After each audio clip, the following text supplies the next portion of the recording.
Friends, ఇలా చూడండి, నేను పేపర్ పెట్టి మరీ దాచాను కోతులకి కనపడకుండా. మాకు కోతులు ఎక్కువ. చూస్తున్నారా, ఇంకా బుడ్డి టమాటాలు, చెర్రీ టమాటాలు. ఇంకా గుత్తులు చూపిస్తాను మీకు.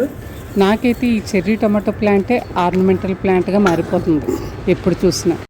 ఎంత బాగానే చూడండి. ఇట్లా అలా దాచాను అన్నమాట కోతులకి కనపడకుండా.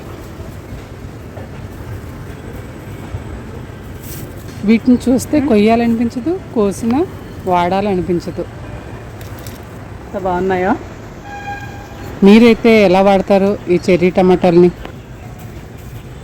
చూడండి ఎంత బాగున్నాయో, ఎంత గుత్తులుగా భలే అట్రాక్టివ్గా ఉన్నాయి కదా. ఇంక ఇలాంటి వాటిని చూస్తే ఆకలిస్తుందా? ఇన్ని గుత్తుల్ని దాయడమే నా ప్రధాన ఎజెండా. గార్డెనింగ్ అంటే ఇంకా దాయడమే, కోతులకు కనబడకుండా.